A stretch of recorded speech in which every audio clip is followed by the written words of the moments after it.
Dear student, welcome back. I am Ramesh sir.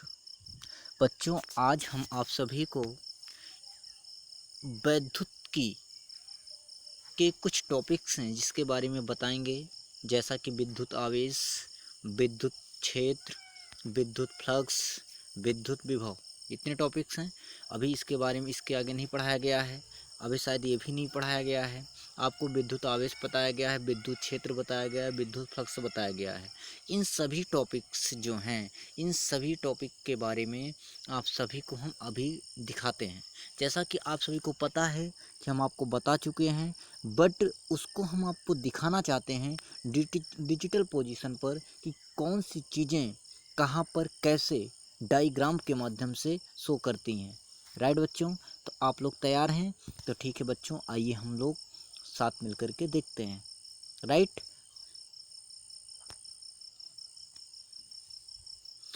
देखिए बच्चों, यहाँ पर विद्युत आवेश में आपके पास कितने टॉपिक्स हैं पढ़ने के लिए।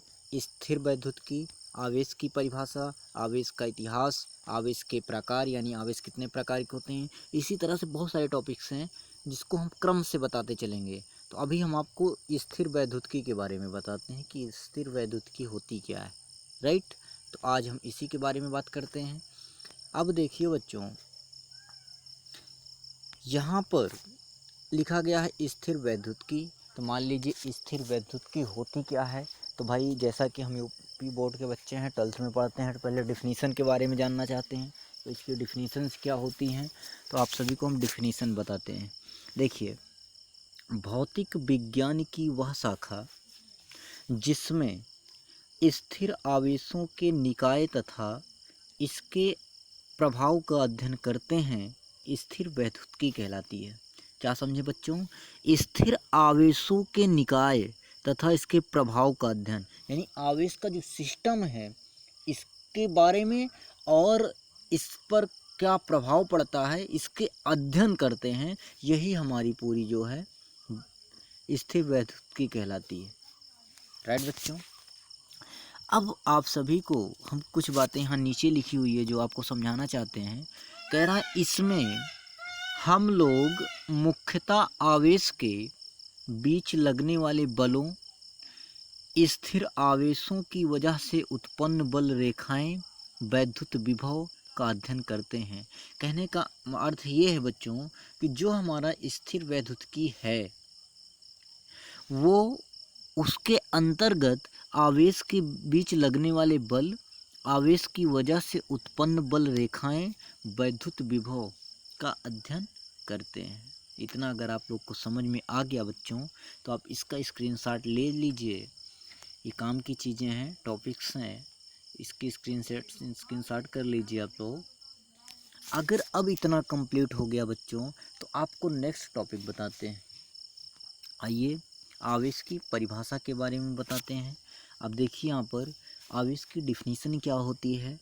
आवेश किसी पदार्थ का वह गुण है जिसके कारण वह किसी दूसरे आवेशित वस्तुओं को आकर्षित या प्रतिकर्षित करता है।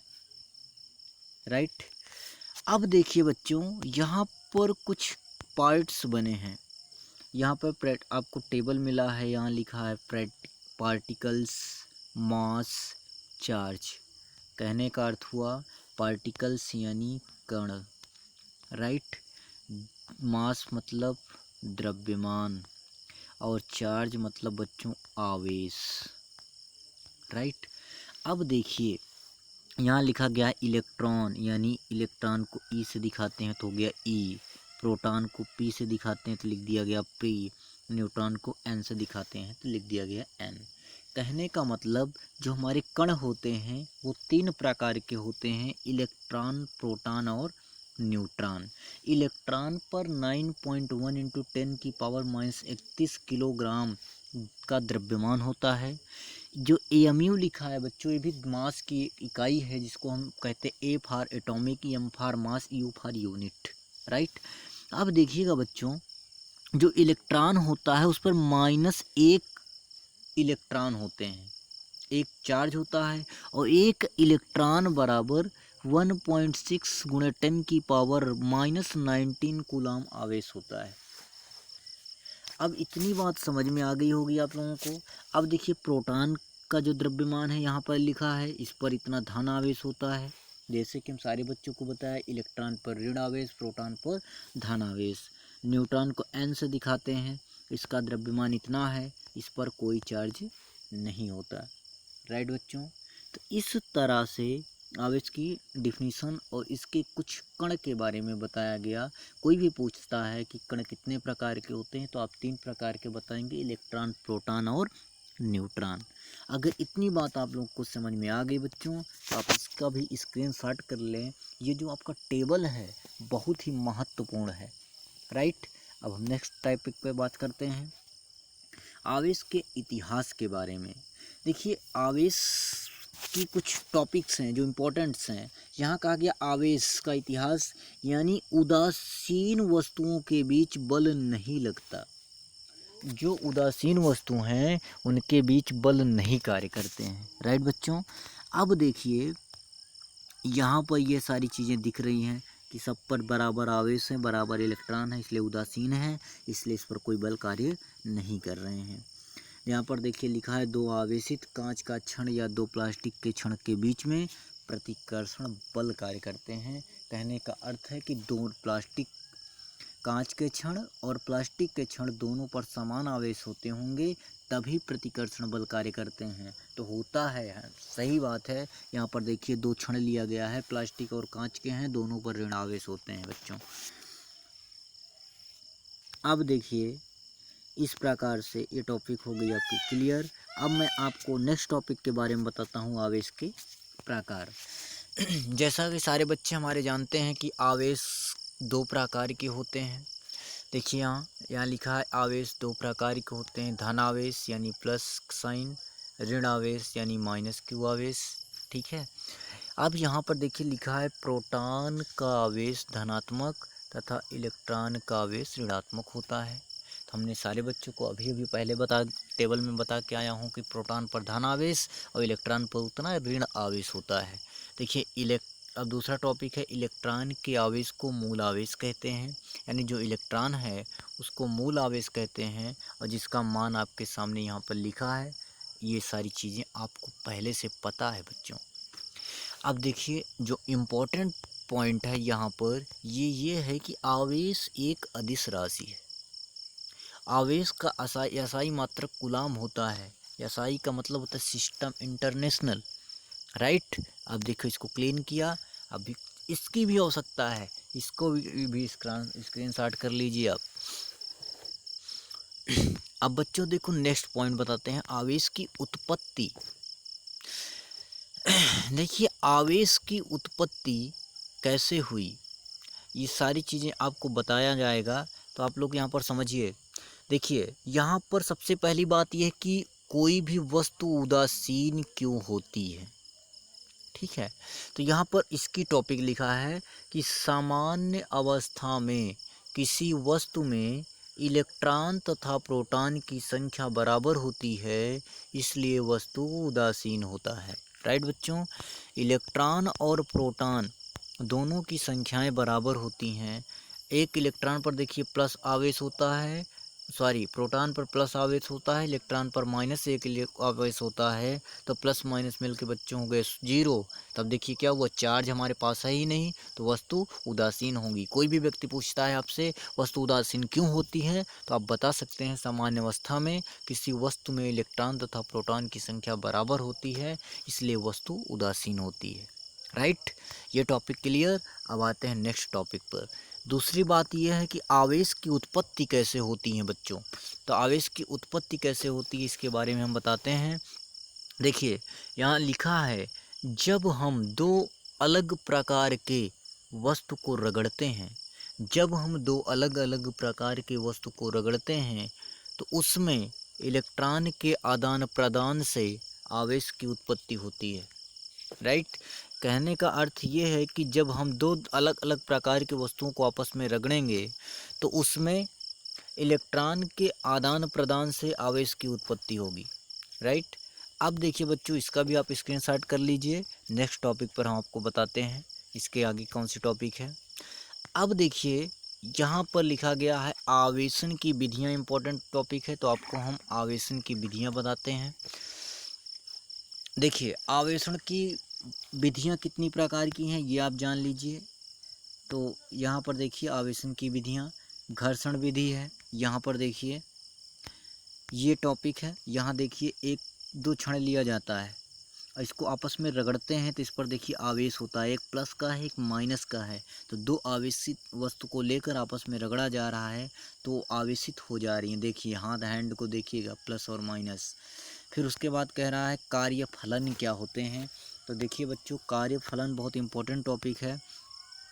यहाँ पे कार्यफलन के बारे में बताया गया है। कार्यफलन किसी पदार्थ से एक इलेक्ट्रॉन को निकालने के लिए जिस न्यूनतम ऊर्जा की आवश्यकता होती है उसे कार्यफलन कहते हैं और इसको किससे दिखाया जाता है, फाई से। ठीक है, देखिए जो फ्लक्स होता है उसको फाई से दिखाते जरूर हैं, यहाँ कार्यफलन को भी फाई से दिखाया जाता है बच्चों। सेकंड टॉपिक है आपके पास चालन की विधियाँ। चालन कैसे किया जाता है, तो देखिए चालन की विधि के लिए यहाँ पर लिखा गया है चालन की विधियाँ। किसी आवेशित चालक को दूसरे उदासीन चालक से सटाते हैं तब आवेशित चालक से कुछ आवेश उदासीन चालक में प्रवाहित हो जाता है और उसे आवेशित कर देता है। जैसा कि यहाँ पर चित्र है, दिख रहा होगा आप लोगों को ये। फिर यहाँ पर है प्रेरण की विधियाँ, ये देखिए, देख रहे हैं, ये हैंड है, जैसे इसको टच करता है देखिए इसके हैंड से अर्थ पाता है, यानी अर्थिंग, यानी अर्थ में हमेशा माइनस आवेश आते हैं, यहाँ पर प्लस आवेश हो रहे हैं, राइट। तो इस प्रकार से आप लोग इसको देख लीजिए। अब नेक्स्ट टॉपिक पे आते हैं, कुल आवेशन का गुण। इम्पोर्टेंट बात है, आवेश के गुण कौन कौन से हैं। प्रॉपर्टी ऑफ चार्ज, देखिए आवेश के गुण। देखिए आवेश का क्वांटीकरण किसी वस्तु में उपस्थित आवेश की मात्रा मूल आवेश के पूर्ण गुणज होती है। इसको इतना हम मिटा देते हैं, यहाँ पे लिख दिया जाता है होती है। ठीक, किसी वस्तु में उपस्थित आवेश की मात्रा मूल आवेश के पूर्ण गुणज होती है।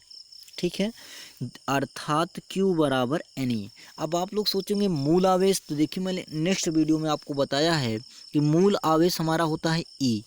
ठीक है, तो E के पूर्ण गुणज होना चाहिए, यानी जो इस पूर्ण गुणज का मतलब होता है उसके बैलेंस बराबर आना चाहिए, अंतराल सेम होना चाहिए। जैसे देखिए यहाँ पर लिखा गया है n बराबर पूर्ण संख्या 0 1 2 3। अब इसका जो डिफरेंस देखेंगे बच्चों वहाँ पर बराबर आएगा, 1 में से 0 गया 1, 2 में से 1 गया 1, 3 में से 2 गया 1, 4 में से 3 गया 1।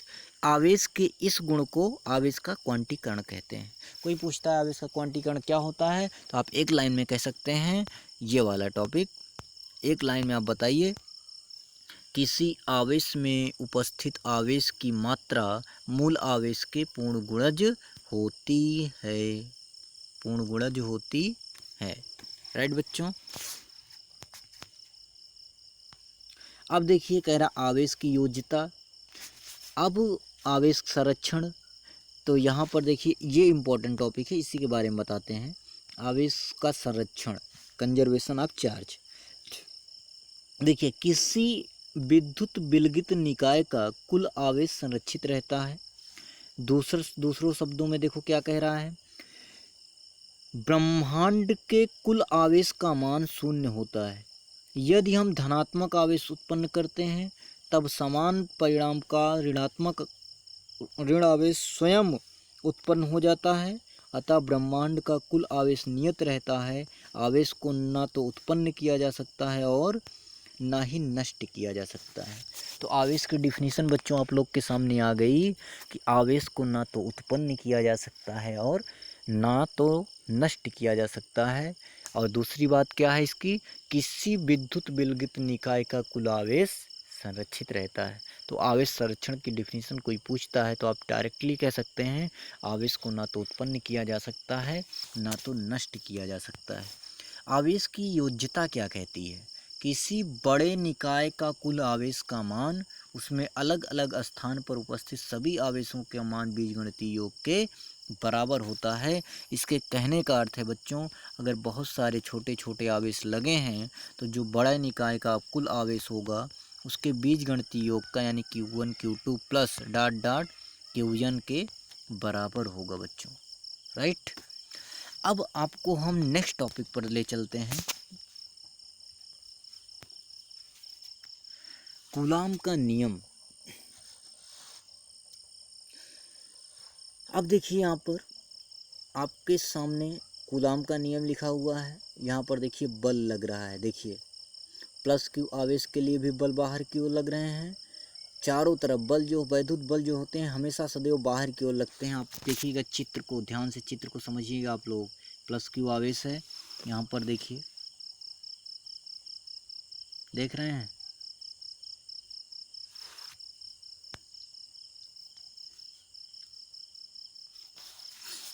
देखिए बच्चों, अब यहाँ पर कहा गया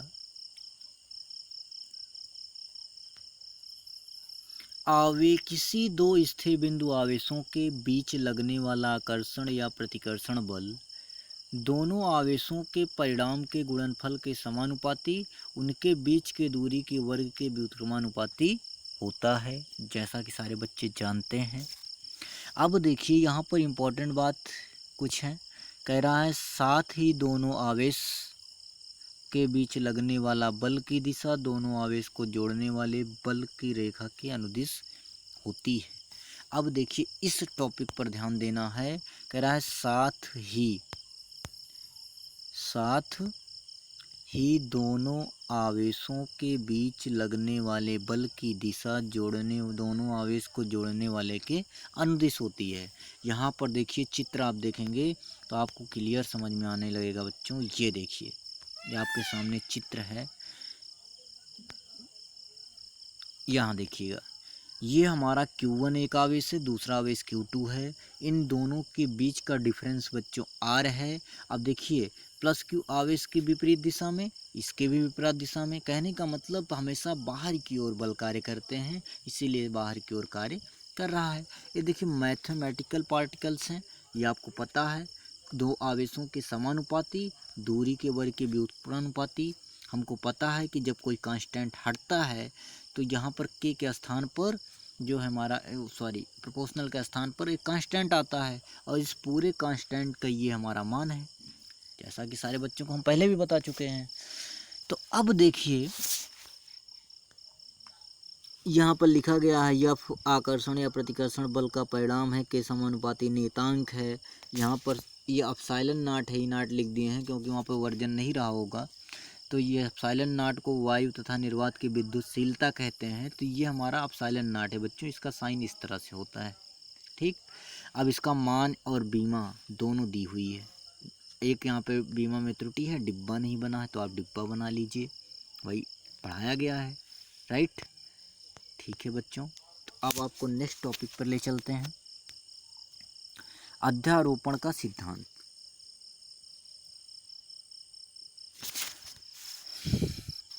देखिए अध्यारोपण का सिद्धांत जो है यहाँ पर बता रहा है जब किसी निकाय में दो से ज़्यादा आवेश उपस्थित हों।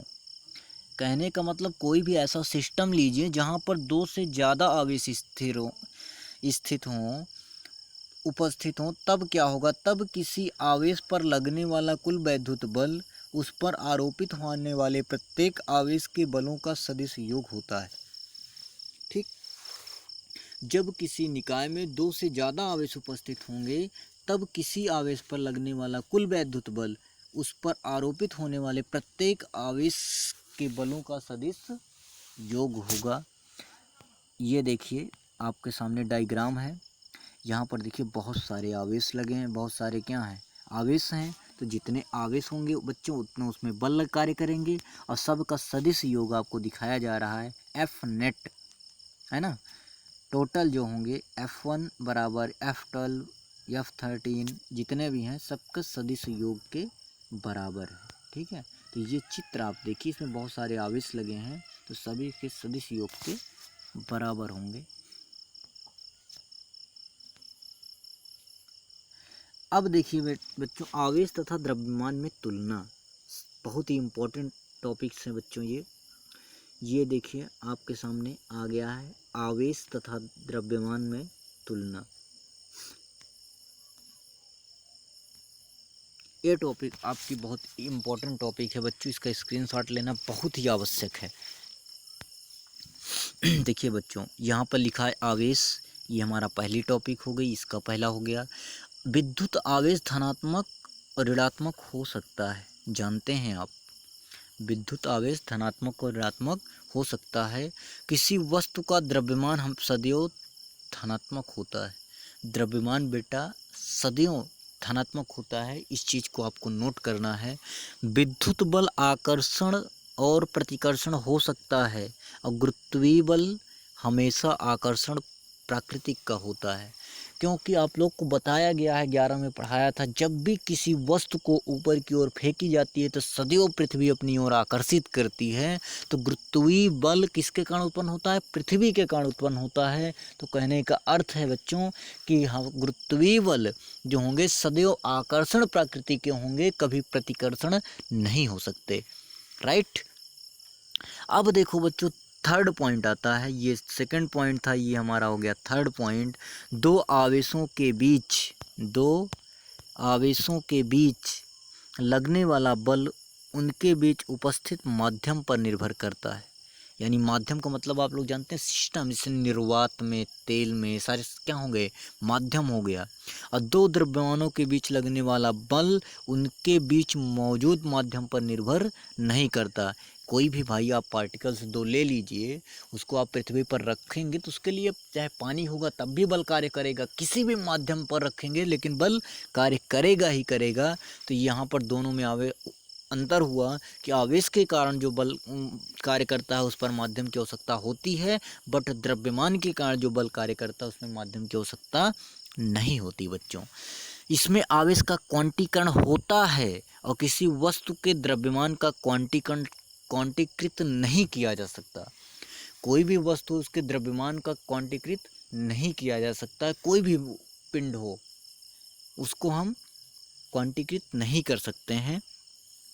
अब देखिए बच्चों,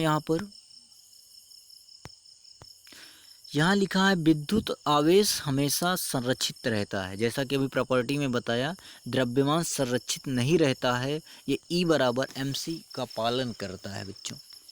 तो आवेश तथा द्रव्यमान में पाँच पॉइंट थे जो आप लोग के सामने है। इसका आप स्क्रीनशॉट कर लीजिए, ये मैं मिटा दिया। राइट। अब इसका स्क्रीनशॉट ले लीजिए आप। अब नेक्स्ट टॉपिक पर आपको बताते हैं आवेश वितरण, जो कि बहुत इम्पोर्टेंट है, बहुत ही इम्पोर्टेंट है आवेश वितरण। देखिए बच्चों, आवेश वितरण 3 प्रकार के होते हैं। रेखीय आवेश वितरण, आवेश का रेखीय घनत्व है, तो पृष्ठीय आवेश वितरण और आयतन आवेश वितरण। ठीक है। अब इसको हम आपको दिखाते हैं, आइए हम लोग इस पे पढ़ते हैं। आवेश के सतत वितरण। देखिए पहला टॉपिक है ये होते हैं आपके पास 3 प्रकार के, 3 टाइप्स। ठीक। नंबर 1, रेखीय आवेश वितरण। कह रहा है बच्चों, जब आवेश किसी रेखा के अनुदिश समान रूप से वितरित होता है तो इसको रेखीय आवेश वितरण कहते हैं। ठीक।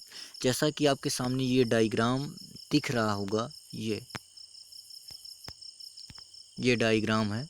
देखिए एक लीनियर लाइन है, ये लीनियर लाइन है। यहाँ पर देखिए आवेश प्लस क्यू समान रूप से वितरित हैं। तो जब समान रूप से सीधी रेखा में कोई आवेश वितरित होता है तो उसको हम कहते हैं रेखीय आवेश वितरण। ठीक है बच्चों। अब रेखीय आवेश घनत्व क्या होते हैं, इसके बारे में जानना है। रेखीय आवेश घनत्व क्या है? ठीक।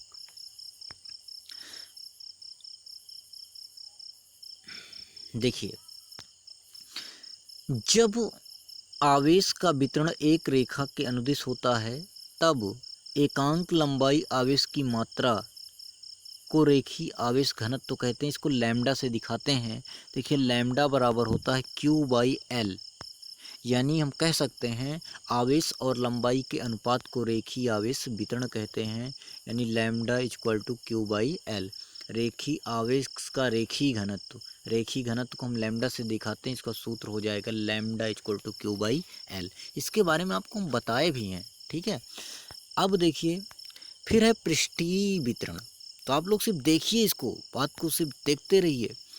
यहाँ पे देखिए पृष्ठीय आवेश वितरण कह रहा है, जब आवेश किसी पृष्ठ समतल अथवा वक्रलब्ध पर समान रूप से वितरित होता है तो इसे वितरण को पृष्ठ आवेश वितरण कहते हैं।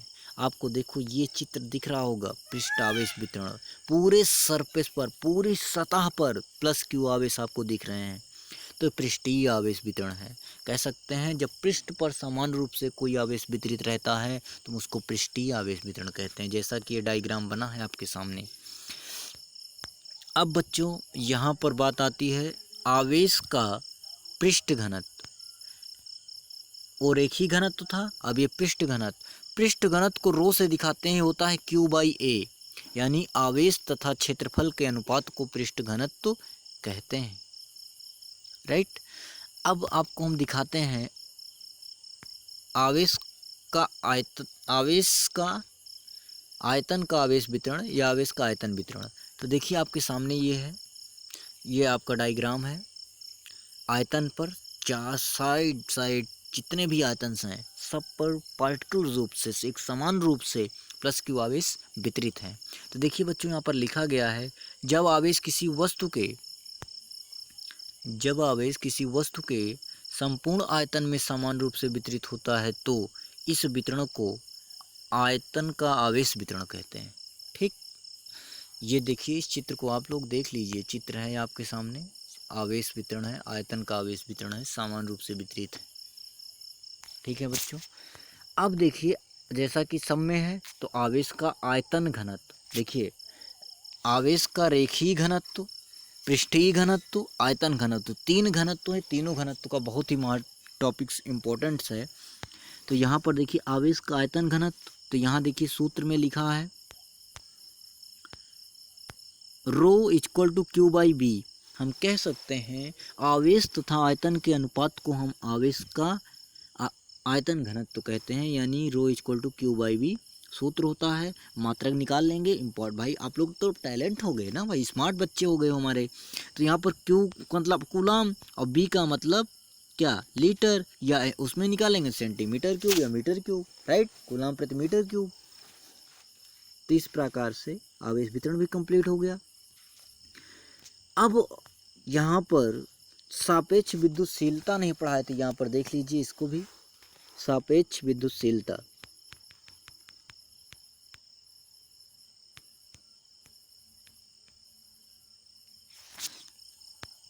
देखिए बच्चों कह रहा है किसी माध्यम की सापेक्ष विद्युतशीलता निर्वात में दो बिंदु आवेशों के बीच बल तथा समान दूरी के माध्यम में दोनों के बीच बल के अनुपात को कहते हैं, ठीक है।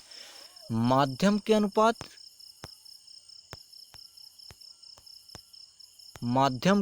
देखिए निर्वात में लगने वाले बल के अनुपात और माध्यम के अनुपात को क्या कहते हैं, सापेक्ष विद्युतशीलता या आपेक्षिक विद्युतशीलता। इसका दो नाम है, आपेक्षिक पढ़ाया गया होगा, याद होगा आप लोग को, आपेक्षिक विद्युतशीलता। ये इसको हम सिग्मा एप्सिलॉन आर से प्रदर्शित करते हैं। माध्यम यानी निर्वात में और माध्यम में के बीच लगने वाले बल के अनुपात को आपेक्षिक विद्युतशीलता या सापेक्ष विद्युतशीलता कहते हैं बच्चों, ठीक है।